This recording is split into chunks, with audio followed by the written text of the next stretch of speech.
다윗처럼 항상 우리 앞에 계신 주 예수 그리스도를 바라볼 수 있기를 축복합니다.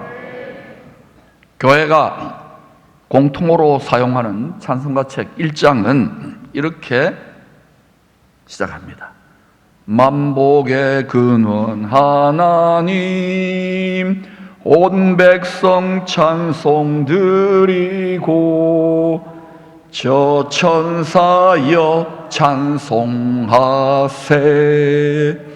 찬송 성부 성자 성령 아멘.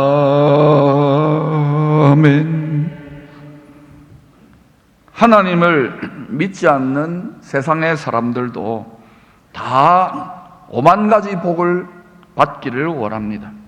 복 받으세요 이러면 다 좋아합니다. 우리 민족은 얼마나 복 받기를 원했는지 복조리개를 만들어 가지고 위에서 혹시라도 복이 떨어질까 먼지만 떨어져요.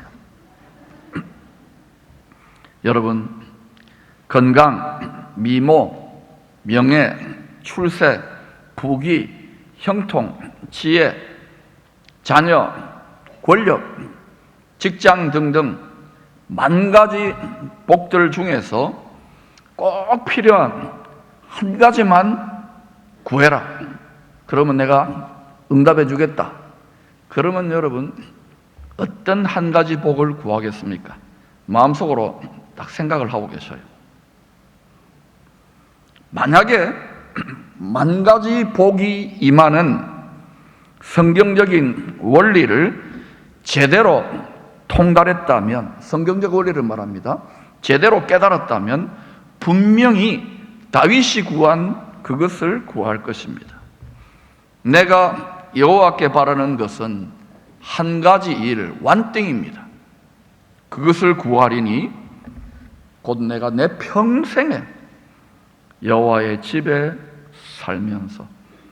다윗은 이 땅의 왕궁에 살았는데 광야에도 살았고 하늘에 예비되고 있는 여호와의 집을 바라보며 거기 살면서 여호와의 아름다움을 바라보며 그의 성전에서 사모하는 그것이라.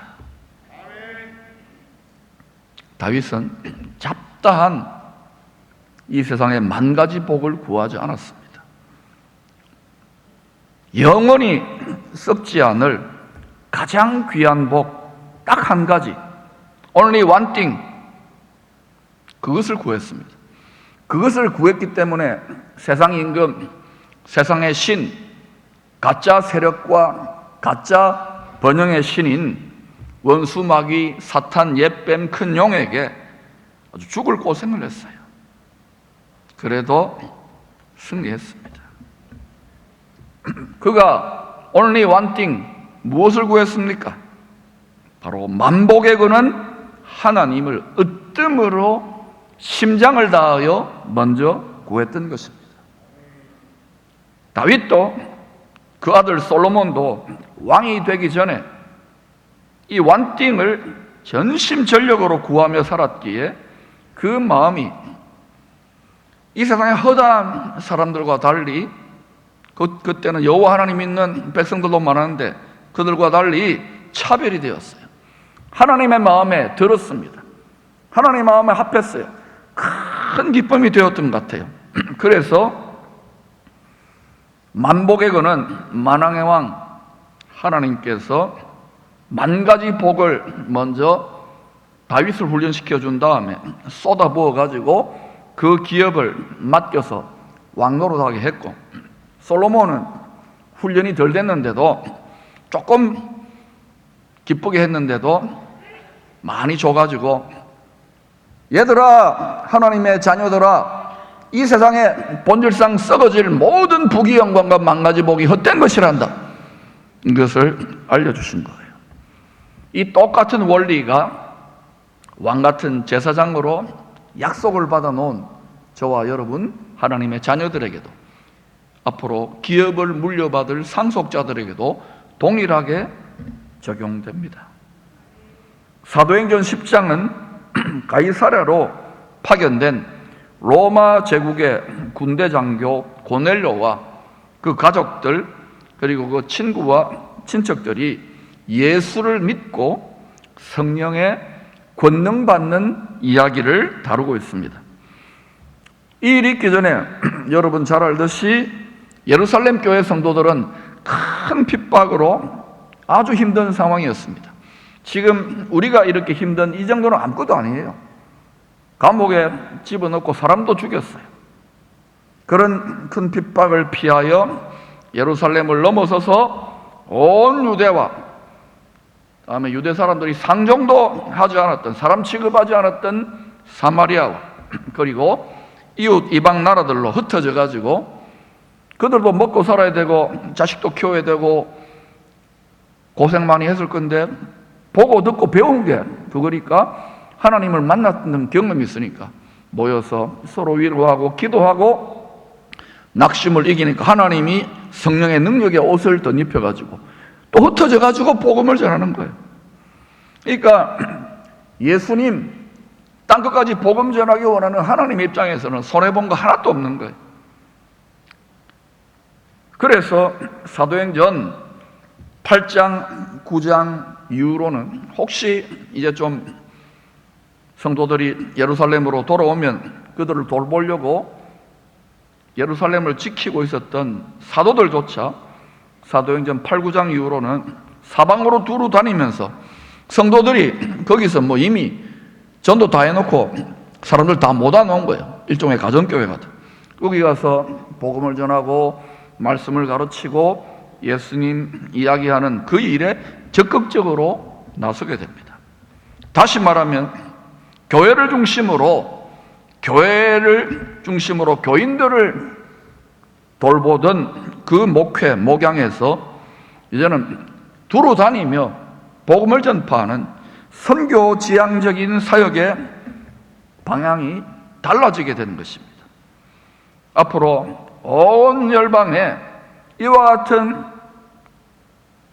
하나님의 뜻과 비전을 향하여 나아가는 개인과 가정과 교회는 놀랍게 하나님의 능력을 덧입게 될 것입니다. 특별히 사도행전 9장 32절 이하를 보면 베드로를 통하여 예루살렘에서 조금 떨어진 루다의 8년 된 중풍병자 애니아가 회복되어 버립니다. 이야, 대단하죠.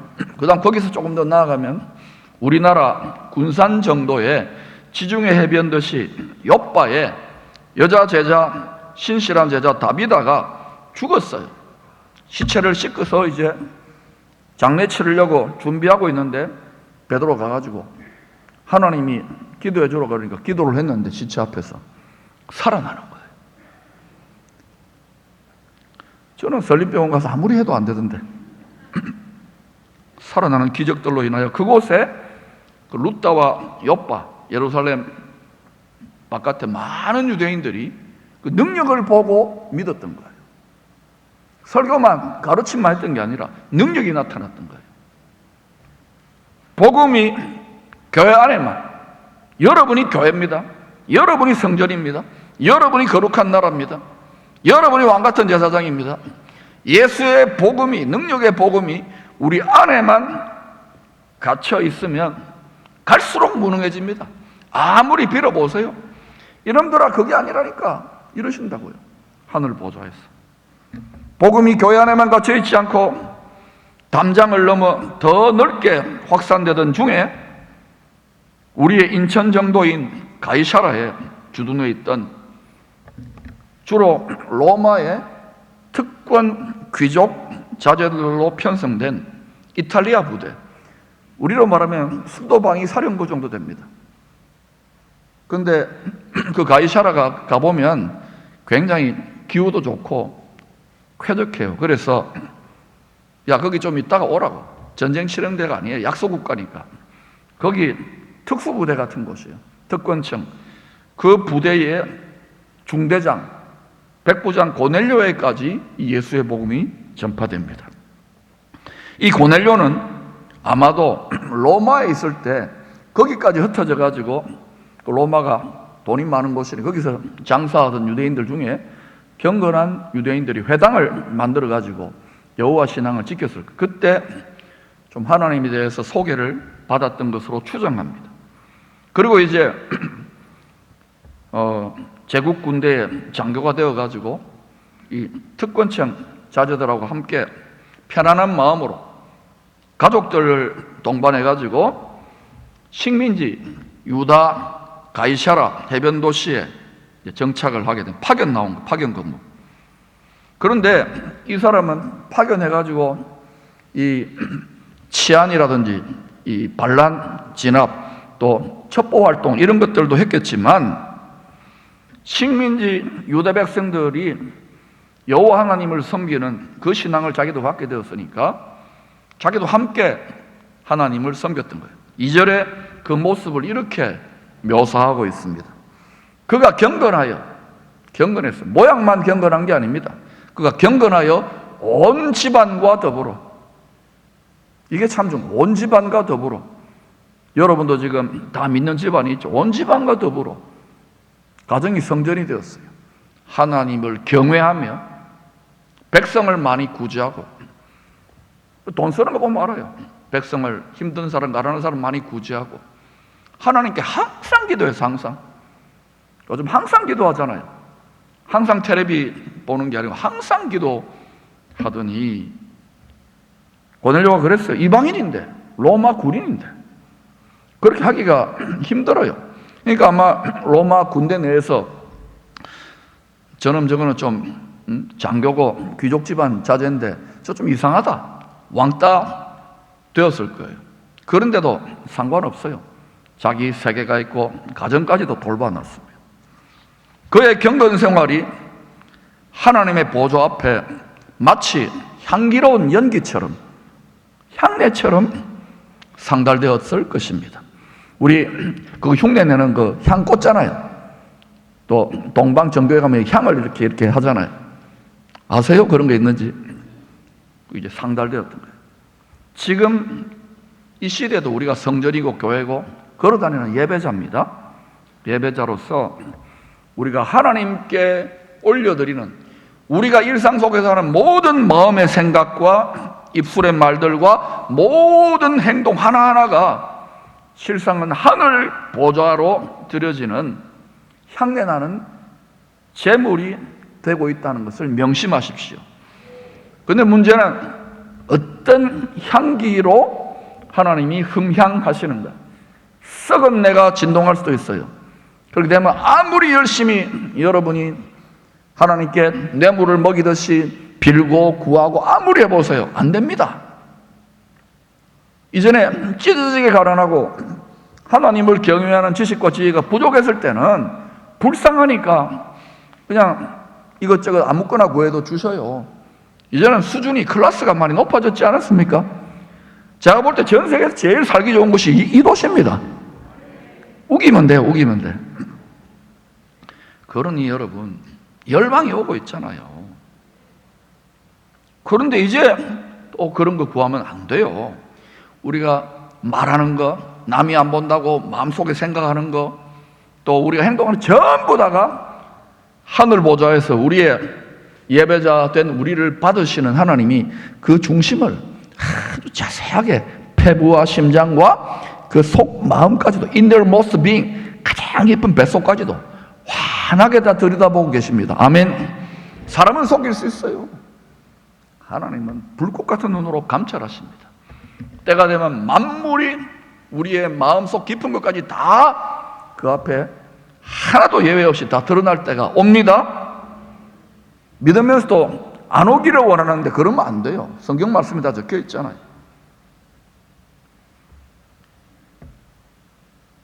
주님께서 기쁘게 받으시고 복 주실 만한 온전한 마음의 중심으로, 삶의 모범으로 하나님이 고넬료의 그 중심을, 예배 중심을, 향내를 맡은 거예요.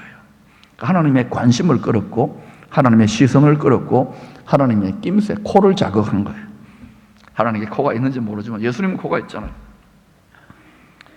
그래서 예수님이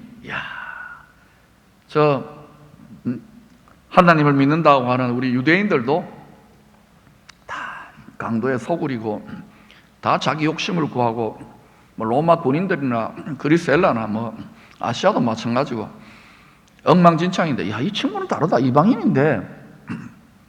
그 고넬료의 중심을 향기롭게 받으신 주님께서 오후 3시경에 그가 기도할 때에 천사 가서 고넬료한테 이 메시지를 전달하라.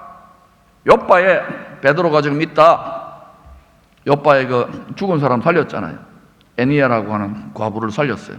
거기 지금 머물고 있는데 이리로 초청하라. 이렇게 명을 전하는 겁니다. 그래서 명령을 이제 총사령관에게 받아든 고넬료가 자기 집안의 하인 둘하고 그리고 또 자기 영향을 받았던 경건한 로마 군인, 아마 하나님을 믿었던 것 같아요. 군인 하나를 셋을 인천 가이사라에서 군산 요빠까지 뭐 차를 타고 갔든지 걸어갔든지 아니면 뭐 택시를 불러 갔든지 아마 갔던 것 같아요. 근데 이들이 도착하기 직전에 베드로는 늘 하던 대로 낮 12시쯤 지붕에 올라가요. 뭐 옥상일지 아니면은 뭐 다락방일지 올라가가지고 기도하는 중에 하늘이 열려요. 여러분, 하늘이 열린다는 거, 영계가 열린다는 것을 무조건 좋아하면 안 됩니다. 가장 높은 하늘이 열려야 될 줄로 믿습니다. 요새 자꾸 뭐 인터넷이나 유튜브 뭐 UFO 개샀는데 그거 아니에요. 또 공중하늘, 둘째 하늘, 이거는 또 악한 영들이 공중권세를 잡고 있어요. 그거 열리면은 광명의 천사한테 미혹당합니다. 어디가 열려야 되겠어요? 가장 높은 하늘 보좌의 하늘이 열려야 될 줄로 믿습니다. 그 가장 높은 하늘이 열렸어요. 그러면서 더러운 짐승과 벌레들이 드글드글 가득한 그릇이 줄에 메어가지고 내려오는 환상을 봅니다. 그리고 하늘에서 큰 소리가, 명령이 선포되는 거예요. 베드로야, 일어나 잡아먹어라. 우렁차게 했을 겁니다. 군인에게 하듯이 총사령관이 잡아먹어 이랬어요. 일어나 잡아먹어. 그런데 베드로의 사정을 우리가 좀 이해해야죠. 모세를 통하여 그 조상대대로 1500년 동안 율법을 지키면서 음식에 대한 규례, 정결법도 있어요. 지금도 코셔 음식이라고 하는 구별된 음식을 먹거든요. 그것 때문에 2000년 동안 핍박도 많이 받았어요. 그래서 자기들 율법의 정결법을 따라서 이 속도고 더러운 이 짐승들, 벌레들 이런 거 먹을 수 없습니다 하고 계속 버티는 거예요. 그래도 주님이 어때요? 고집을 안 꺾어요. 3번이나 내가 깨끗하게 했다 안 하나 묵어라. 못 먹습니다. 묵어라. 못 먹습니다. 경상도 말로 했어요. 3번이나 실갱이를 했습니다. 그리고 이제 베드로가 1층에 내려와가지고, 야, 이 환상이 도대체 뭔가? 여러분이 이제 꿈을 꾸거나 이런 비슷한 영적인 체험을 할 때 이게 뭔고, 이게 무슨 일이고 이렇게 여러분 고민을 좀 하시기 바랍니다. 그리고 계속 그거를 붙잡고 기도하셔야 돼요. 만약에 이게 진짜 하나님이 주신 메시지가 있으면 하나님이 가르쳐 주셔요. 그런데 뭐 그거 가가지고 어디 점집에 가가지고 꿈 해몽한다고 이게 뭡니까? 뭐 토종 미결청, 그러면 안 돼요. 알겠죠? 그런 건 안 돼. 사탄이 흉내내는 거예요. 그래서 깊이 고민하고 있을 때에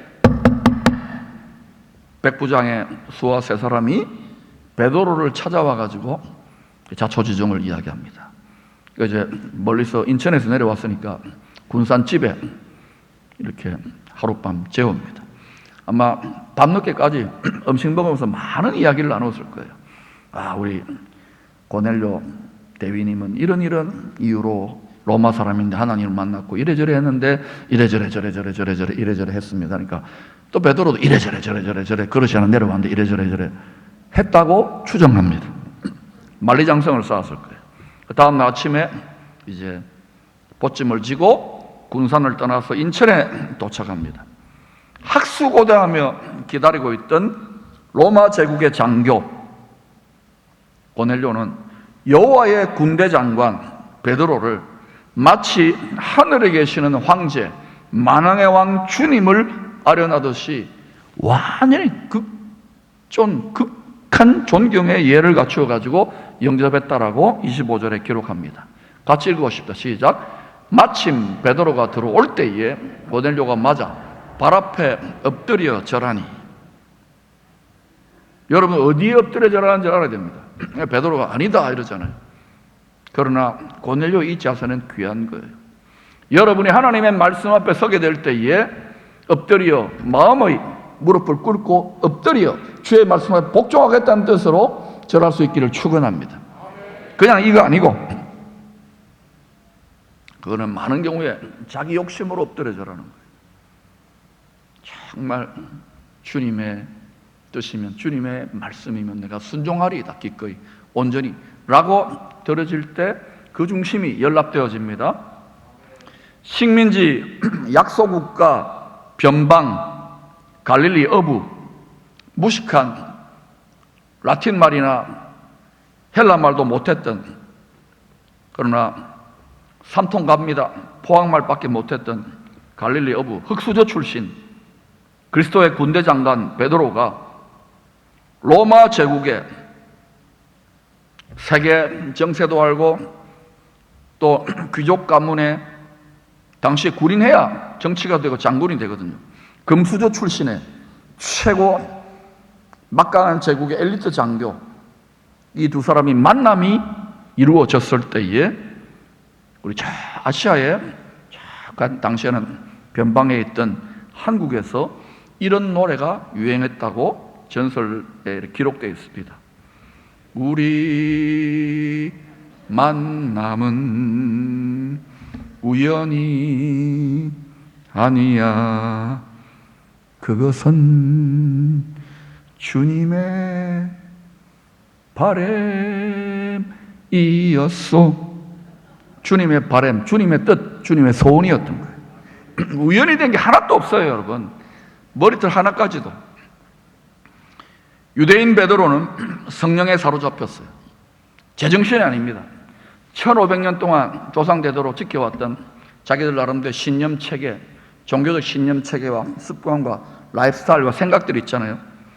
이게 자기 정신에 사로잡힌 게 아닙니다. 성령의 정신, 예수의 정신에 사로잡혀가지고 자기도 모르게 지금 이방인, 그것도 이방인 중에 자기 민족을 압제하는 로마, 그것도 장교에게 누구든지 그 가족들에게 예수를 믿으면 천국 백성, 하나님의 자녀, 왕같은 제사장이 될 수 있다는 복된 소식을 전하기 시작합니다. 그게 33절부터 이어지는 거예요. 여러분 지금 보기에는 별것 아닌 일 같잖아요.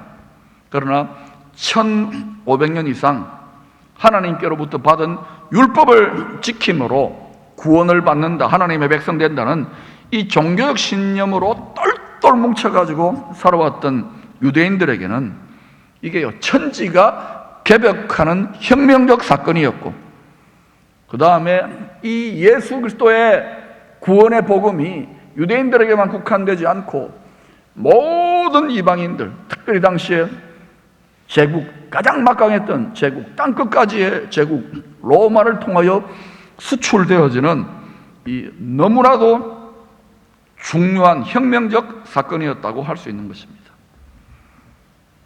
베드로를 포함한 유대인 성도들, 이들은 성령에 권능받은 사람들입니다. 신실한 자들입니다. 그런 자들이라도 조상대대로 그들이 본토 친척 아버지 집에서 배워왔던 종교적 신념 또는 삶의 스타일, 또 문화, 음식 이런 것들을 포기한다는 것, 이것을 내려놓는다는 것은 죽기보다 힘든 일이고 매우 매우 힘든 일이었어요. 그러나 하나님이 쓰시는 하나님의 사람들은요, 전부 다 본토, 친척, 아비, 집을 떠나서 마음이 활짝 만물과 땅끝을 향하여 열려야 될 줄로 믿습니다. 그거 안 되면은 예수 믿고도요, 간장 쫑지보다 더 오그라들어요. 예수쟁이들이 더 하다는 소리를 들을 수밖에 없는 거예요. 그러면 깨뜨릴 수 있기를 축원합니다. 마음이 넓어져야 돼요. 그냥 안 넓어집니다. 죽을 고생해야 되고 불평도 해봐야 되고 내 성깔도 올라와야 되고. 저는 그냥 넓어졌어요. 저는. 왜 비웃어요? 신학교 공부하면 돼요. 공부해가 되면 제가 다 할게요. 그러자 이 복음을 천하 만민에게 전해지는 복된 소식이 전파되는 중에 놀라운 역사가 나타납니다.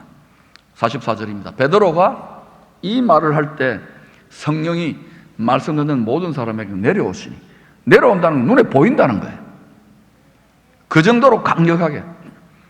아직 우리 한국 공동체에서는 그런 일들이 많이 없지만은요, 제가 이렇게 간정들을 가끔 보면은 구름처럼 막 이렇게 영광의 구름 있잖아요. 구약 시대 이런 것들이 막 이 시대도 일어나는 교회가 있다고 간증을 하더라고요. 나도 그런 거, 우리도 그런 거 한번 해봤으면 좋겠어요. 그러니까 다음 주에 여러분 구름 과자 사오시기 바랍니다. 결혼식 할 때 피우는 거 있잖아요. 영광의 임재가 그 정도로 빽빽한 임재가 지배하는 거. 근데 여러분 그런 영광의 샤키나의 영광의 임재가 나타날 때 조심해야 돼요. 왜? 그 영광은요, 이렇게 꼬불치고 숨기고 더러운 것을 견디지 못합니다. 죄에 대해 바로 격돌하는 영광이기 때문에 우리가 지극히 깨끗한 마음의 그릇을 예비해야 가능할 줄로 믿습니다. 그 결과로 이방인들이 성령에 사로잡혀 가지고 방언을 말하는 거예요. 우리 막 뜨겁게 통성기도 합시다 해가 되는 것도 아니고 그냥 방언을 말하는 거예요. 자연스럽게 그 정도로 강하게 사로잡히는 거예요. 뿐만 아니라 예언적 찬양이 터져 나오는 거예요. 설교 아직 끝나지도 않았는데, 여러분 제 설교를 빨리 끝내려면 그렇게 하십시오. 막 터져 나오는 거예요. 그러니까 여러분 여기 우리가 깨닫게 되는 것은 예수님이 성부 성자 성령 삼위일체 하나님이 얼마나 기다렸던 순간인지, 유대인들 중에 일부를 통하여 가지고, 눈 열린 일부를 통하여 가지고 모든 민족 이방인 중에서도 택한 백성들에게 지금 구원의 복음, 천국 복음이 전파되는 이 모멘트, 이 트랜지션이, 그러니까 예수님이 베드로 설교 끝나기 전에 말 고마해라 이잖아, 내가 직접 역사해 버리는 거예요. 아멘. 그러니까 여러분 설교가 짧아지는 방법은 성령이 직접 역사하도록 기도하시기를 바랍니다. 안 그러면 3시간 할 거예요. 기도하세요. 그래서 요바에서 함께 왔던, 베드로와 함께 왔던 유대인, 경건한 유대인 성도들도 깜짝 놀라 뒤집어지는 거예요. 아니 로마 사람들까지. 신학자들은 이 사건을 이방인에게 임한 제2의 오순절 성령 강림 사건으로 평가합니다. 우리 마가다락방 사건은 유대인들에게 임한 오순절 성령 강림 사건. 사랑하는 여러분, 지난 교회 역사 2000년 동안에 누구든지 간에, 유대인이 아니라도 좋아요, 이방인이라도 누구든지 간에 정말 간절히 사모하여 두세 사람이 이렇게 하나님이 기쁘게 받으실 만한 기도와 찬양과 산제물의 예배를 드리는 곳에는 이와 같은 제2, 제3, 제4의 오순절 성령의 강림의 사건이 임하는 줄로 믿습니다. 표가 나게 임하게 되어 있어요. 그러나 다 마음을 세상에 뺏기기 때문에 100만 명, 1000만 명이 모여도 이런 사건은 거의 안 일어나요. 베드로를 통하여 예수를 믿게 된 이방인 제자들, 특별히 그 중에서 로마인 제자들은 나중에 이제 이 파견 근무 끝나면, 해외 파견 근무 끝나면 이제 본국으로 돌아가잖아요. 로마 서울로 복귀한 후에 분명히 이들은 로마를 중심으로 특권층, 귀족 자제들도 많았을 거니까 자기 아버지는 가족들한테 복음 전했다가 뺨때기 얻어맞기도 하고 쫓겨나기도 하고 또 이러면서 또 기도하면서 계속해서 복음을 전했고, 로마 장교사회들, 또 귀족층들, 그다음에 부하들, 백성들, 또 그리고 유럽 전역에 복음이 전파되는 일에 쓰임을 받았을 것으로 추정합니다. 나중에 특별히 베드로도 로마로 갔다는 이야기했지만 바울은 나중에 감옥이 아니라 새빵살이 집에 가택이 연금되었을 때 아마 이들이 만나지 않았겠나 추측해 봅니다. 그럴 수 있지 않습니까? 아닌가? 저는 그렇게 생각해 봐요. 자, 그런데 이전에 한 10여 년 전일 겁니다. 예수님이 이 땅에 사람의 몸으로 살아 계시면서 복음을 전할 때 예루살렘 성전, 제2 헤롯 성전을 보고 장사하는 집이다, 강도의 소굴이 되어간다 라고 책망했던 그 예루살렘 제2성전을 지키던 당시의 종교 지도자들, 정치 지도자들, 경제 지도자들, 왜 그 성전을 중심으로 모든 게 다 이루어져요. 산헤드린 국회가 그 멤버들이거든요. 그들과 유대 백성들은 초대교회 성도들을 모질게 박해함으로 교회고 성도고 하나님의 말씀이 다 끝장냈다고, 그렇게 이겼다고 생각을 했을 것입니다. 그런데 이때로부터 대략 한 30년 정도 뒤에 주님이 사람으로 이 땅에 예언하신 대로 예루살렘아 예루살렘아 하면서 성전이 돌 하나도 돌 위에 남아있지 않을 것이라고 예언했던 대로 로마의 디도 장군이 이끄는 군대에 의해 가지고 예루살렘 거룩한 성은 완전히 짓밟히고 피바다가 돼요. 문헌에 보면 적어도 100만 명 이상, 뭐 얼마인지 잘 모르겠어요. 여러 문헌이 다르니까 유대인들의 피가 흘렀고, 그 다음에 헤롯 에돔 사람 대왕 헤롯 대왕이 삐까뻔쩍하게 황금까지도 발라놓은 제2성전은요 완전히 그 불에 타가지고 이 금 몇 개가 다 녹아내려가지고 그 사이에 있는 거 그거 금 그거 저기 캐낸다고요. 이 로마 군인들이 막 칼과 꽃게임 가지고 그렇게 해서 돌도 돌 하나 위에 남지 않도록 처참하게 짓밟히게 되었던 거예요. 예루살렘의 성도들이 당했던 큰 박해, 인간의 작은 시각으로 보면 교회가 어려움을 겪고 성도들이 핍박을 받고 또 딴 데 흩어져가지고 고생하고 몇 사람은 죽고 감옥 들어가고 참 안 됐다, 하나님께 기도해도 뭐 예수 믿어야 되는 것도 없고 아이고 바보 같은 인간들 이라고 세상 사람들이 혀를 끌끌 찼을지 몰라요. 그러나 여러분, 크게 만유를 주관하시고 만물을 주의 뜻대로 이끌고 계시는 높은 독수리의 주님의 시각으로 보면 여기는 적어도 두 가지의 숨은 뜻이 여러 가지 있겠지만 포함되어 있다고 추측해 봅니다. 첫째는 박해로 인하여 흩어진 성도들 30년 뒤에 그 후손들까지도 로마 군대에 의해서 완전히 멸망하는 큰 환란의 심판에서 미리 피신을 시켜준 효과가 있는 거예요. 그렇지 않습니까? 만약 큰 박해가 없었으면 어때요? 거기 세력을 잡고 나 예루살렘 교회 뭐 목사야 뭐 하면서 거기 떵떵거리고 있을 건데 이것 때문에 30년 뒤에 한치 앞을 모르는 거예요. 피신을 한 효과가 있는 거예요. 30년이 지나고 보니까. 두 번째는 그 성도들이 흩어지게 하심으로 예루살렘에만 머물지 않고 온 유대와 핍박이 없으면 절대로 안 합니다. 코로나가 없었으면 절대로 이렇게 안 합니다. 온 유대와 사마리아, 상종도 안 된 사마리아 사람들까지, 그 다음에 소아시아와 북아프리카, 이집트라든지 이런 에티오피아 이런 나라들까지, 그 다음에 지금 터키라든지 리비아 이런 곳까지, 그 다음에 로마와 유럽까지 땅끝까지 복음이 전파되는 촉매제 역할을, 이 엑셀레터를 가속하는 역할을 했던 것이 아닐까. 그러니까 복음의 진보로 드러나는 거예요. 우리로 봐서는 지금 이런 인생들, 뭐 경제적인 손실, 코로나로 사람이 죽고 아프고 이런 거 우리로 보면은 힘들어 죽겠다, 하나님이 살았나 죽었나, 내 기도 응답하나, 하나님 나빠요, 이렇게 느껴질지 몰라도 하나님은요 인간이 아닙니다. 우리는 땅에 있고 하나님은 하늘에서 모든 만물과 만유와 모든 것들을 다 다스리고 주관하고 계시기 때문에 신뢰할 수 있기를 축원합니다. 지금 만물이 주님의 통치 안으로, 하늘과 땅에 있는 모든 것들이 다 그 통일 안으로 들어가고 있는 중입니다. 어때요? 구원의 전쟁을 진두지휘하고 계시는 총사령관, 보좌에 앉아 계시는, 일찍이 죽임을 당하시고 지금은 유다지파와 같은 권능으로 우는 사자를 짓밟고 계시는 신출기몰한 총사령관 주 예수 그리스도의 놀라운 지혜가 우리가 깨달아지지 않는지요? 지금도 우리가 믿는 주님이 바로 그와 같은 분이신 줄로 믿습니다. 이것은 이 시대에도, 온 세상에 지금 역병으로 전염병으로 힘든 이때에도 동일하게 적용되는 거예요. 여러분, 빌라델비아 교회로 나아갈 수 있기를 축원합니다.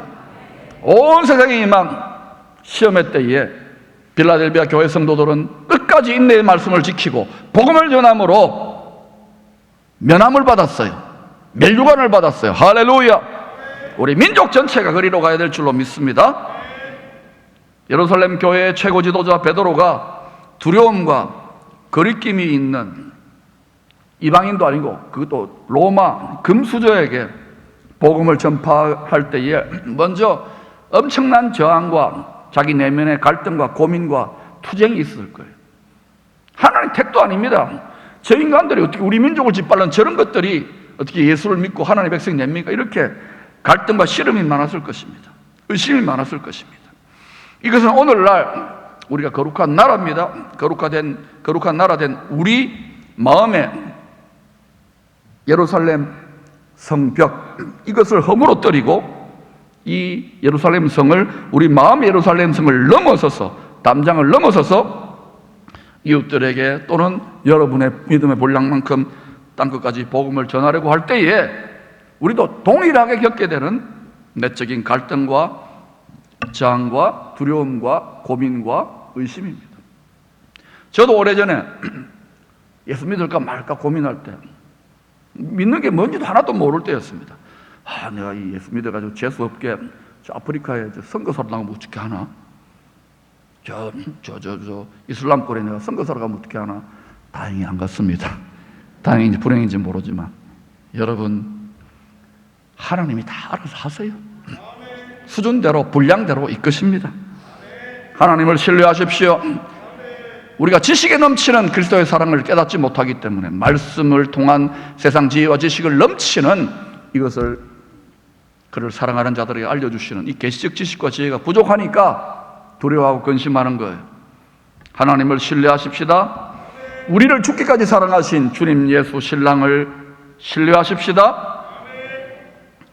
이런 갈등과 저항이 있게 마련입니다. 믿음의 진보와 성장과 마음의 감옥을 돌파할 때 그런 일이 일어나요. 그럼에도 두려움과 갈등과 의심과 편견과 고집을 내려놓고 주님의 뜻에 우리의 환도뼈를 기꺼이 어그러뜨리고 담대히 순종하게 되면 성령의 권능은 반드시 동일한 원리로 나타나게 되는 줄로 믿습니다. 하나님 아버지는 땅에 있는 자신의 자녀들을 위하여 만 가지 복과 좋은 선물들을 항상 하늘의 창고에다가 보관 대기 중입니다. 항시 대기. 택배기사, 천사들 늘 항상 대기 중이에요. 그럼에도 불구하고 지상의 많은 교회와 하나님의 자녀라고 하는 성도들이 이 가장 높은 하늘로부터 둘째 하늘, 공중하늘에 천하만국과 영광을 주겠다. 영혼을 파는 자들에게 본질상 썩어질 세상의 부귀영화가 아닌 가장 높은 하늘에 썩지 않을 그 모든 만 가지 복과 좋은 선물들을 제대로 배송받아가지고 누리지 못하며 다스리지 못하는 이유가 무엇인지 아십니까? 그것은 세상 사람들이 구하는 것과 다를 바 없는 썩어짐의 종로로 다는 이 세상의 만 가지 복, 그건 우리도 필요해요. 그러나 바울은 이걸 깨달았어요. 이건 뱃을 물고 왔다 헛되다고 했어요. 솔로몬도 대가를 치르고 깨달았어요. 이 세상의 만 가지 복, 그것만을 세상의 불신자들도 좋아하는 그것만을 주로 구하기 때문에 기도도 안 해버려요. 낙심했기 때문에. 기도를 해도 네, 인상이에요. 여러분 따라해 보십시다. 하나님 그런 거 안 주셔도 됩니다. 그런데 저는 만 가지 복보다 만복 근원을 구합니다. 여러분 지혜로울 수 있기를 축원합니다.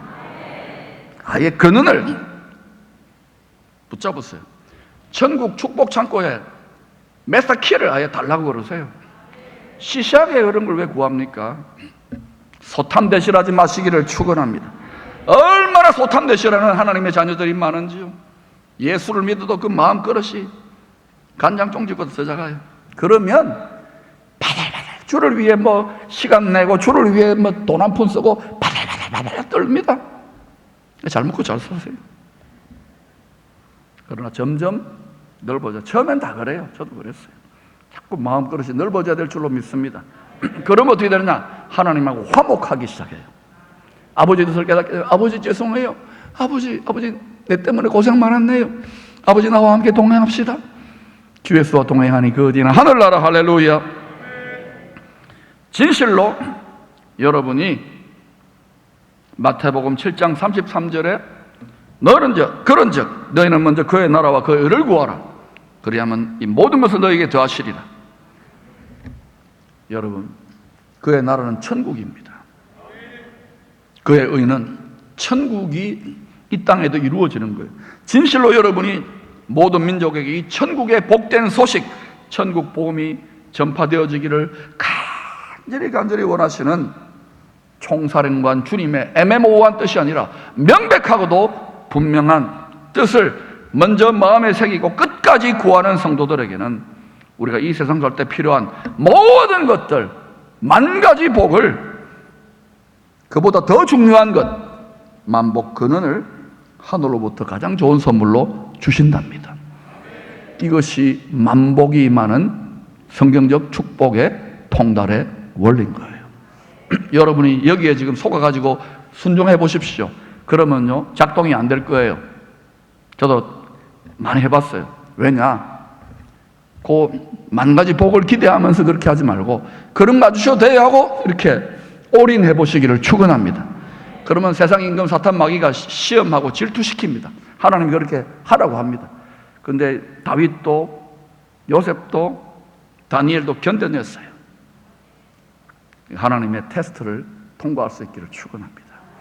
그리고 바라기는 여러분 모두가 딴 것까지 이 시대에 주님의 천국 복음을 삶으로, 생활로 증거하기 위하여 이 만복의 근원 하나님을 구할 수 있기를 축원합니다.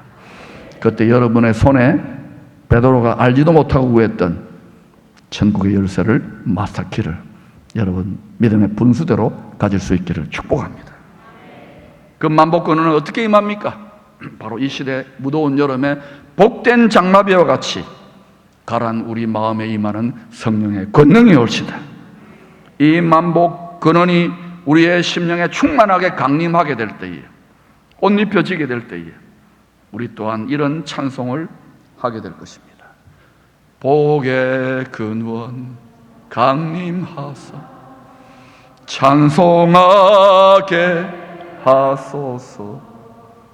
한량 없이 자비하심 제당할 길. 한 번 더 합시다. 복의 근원 강림하사 찬송하게 하소서. 한량 없이 자비하심 측량할 길 없도다.